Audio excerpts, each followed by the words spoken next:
Assalamualaikum warahmatullahi wabarakatuh. Ketemu lagi dengan saya Widya. Kali ini saya akan membahas suami yang kena pelet. Mungkin teman-teman berpikir, wow, yang ada suami yang melet gitu. Tapi sebelumnya subscribe dulu ya, yang belum subscribe.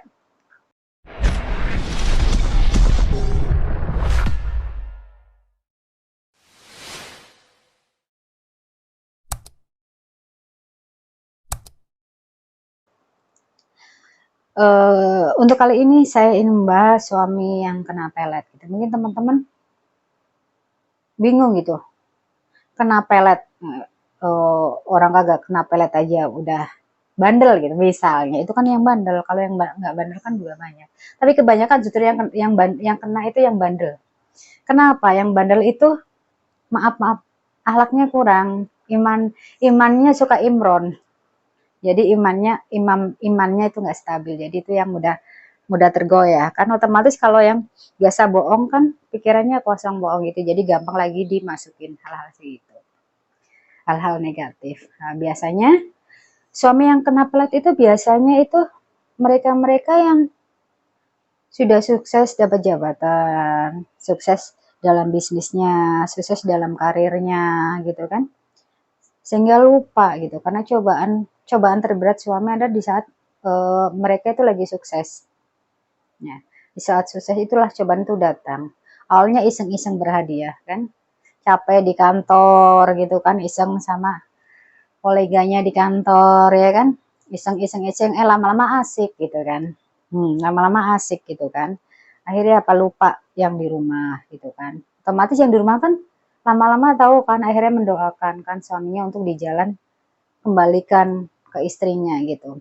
Nah, biasanya kalau udah iseng kayak gitu nggak cukup satu, nanti ketemu lagi, ketemu kolega lagi, seperti itu lagi. Lah, ada lagi kan, aweting tresno jalanan soko kulino gitu kan. Suka karena terbiasa gitu kan. Jadi kalau udah seperti itu nanti kan otomatis sudah satu tik, satu, dua, tiga gitu kan. Nah, kalau cewek kan biasanya kalau udah dideketin cowok, apalagi cowoknya banyak duit kan nggak mau ngelepas dong. Nah, nggak mau ngelepas kan. Akhirnya dia jalan apa? Carilah gimana ikhtiar yang tanda kutip negatif, ke black magic.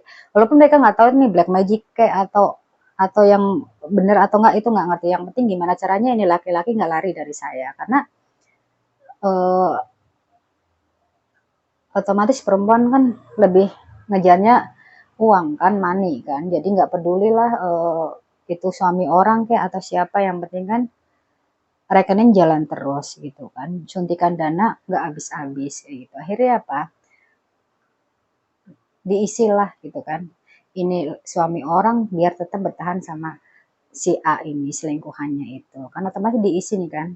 Lah, suami mana kan nggak berasa, namanya orang, maaf kalau lagi gila sama lagi mabuk cinta kan sama aja gila gitu kan, sama orang gila kan nggak mau dengar apa kata orang kan, nggak peduli gitu.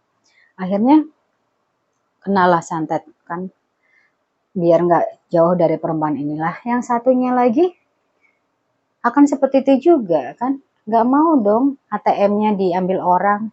Bahkan ke istrinya juga ada rasa jealous gitu kan, suami ngasih ke istri aja nggak boleh jealous gitu kan, karena dia merasa ATM dia gitu, nggak gampang kan cari ATM berjalan gitu kan. Lah, di saat itulah suami itu mulai goyah. Dia itu kehilangan jati diri dia sendiri. Dia itu sebenarnya dia sendiri nggak paham apa yang dia lakuin. Kenapa? Kalau di pelet itu otomatis kan kemasukan makhluk. Si A masukin makhluk gaib, kodam lain, si B masukkan kodam lain, sedangkan istri pun doain dari rumah, minta dari Gusti Allah langsung. Itu jadinya apa? Goyah gitu. Kayak suami tuh kalau lagi sama istri udah kayak sayang baik kayak gitu, nanti udah keluar udah kena komporan kodam yang lainnya lagi, nanti lupa lagi sama istrinya gitu. Si suami ini sendiri jadinya apa, dia diri sendiri aja nggak kenal gitu, goyah akhirnya kan. Akhirnya lama-lama ya, maaf nggak gila sih, tapi lama-lama itu pun akan kodam-kodam ini akan menghabisi ini laki-laki ini, suami yang selingkuh ini. Kenapa?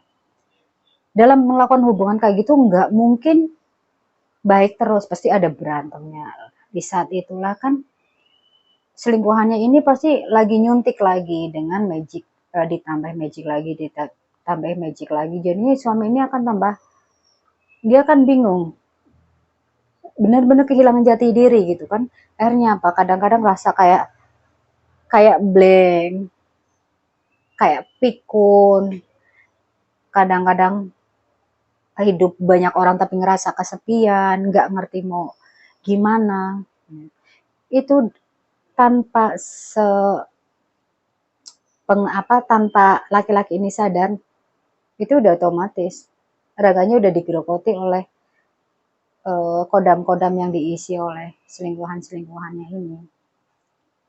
Dan dia itu akan apa, lama-lama itu dia akan menjadi tumbal. Karena kan yang minta ke orang pintar ini juga kan dia nggak tahu. Yang penting ini suami nurut aja kan, nurut sama di selingkuhannya kayak gitu. Yang satu juga nurut ke selingkuhannya. Ini akan berebut. Ibaratnya satu roh buat rebutan. Kodam berapa kan? Lama-lama ya gitu. Bukannya tambah benar, suaminya itu tambah attitude-nya nggak bener, ya kan, akhlaknya rusak, dan fisiknya pun akan rusak juga.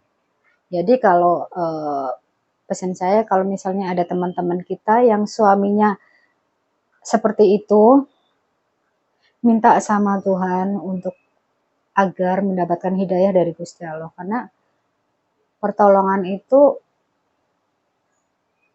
susah ya, soalnya dia kan nggak sadar kan kalau dalam bahaya gitu.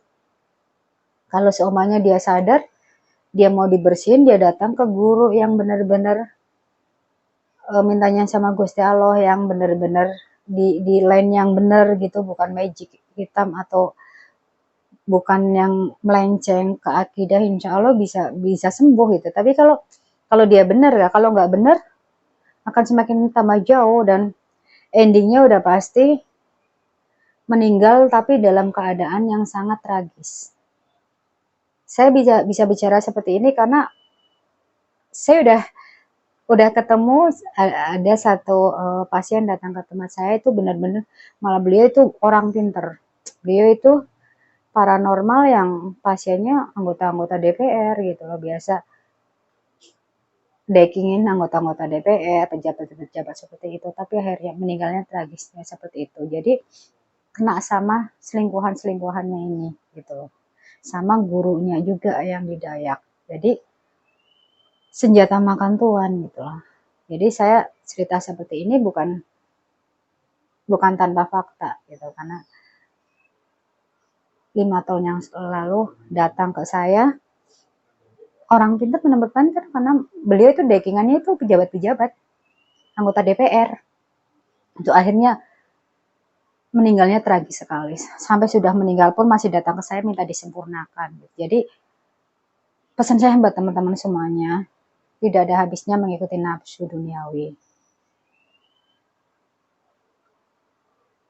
Sebaik-baik hidup adalah mengikuti jalur yang Allah ridhoi.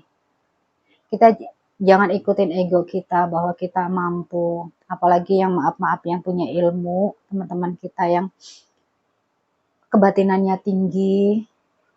Ingatlah, apa yang kita miliki ini yang itu cuma pinjaman dari Gusti Allah. Jaga baik-baik, syukuri yang Allah pinjamkan ke kita.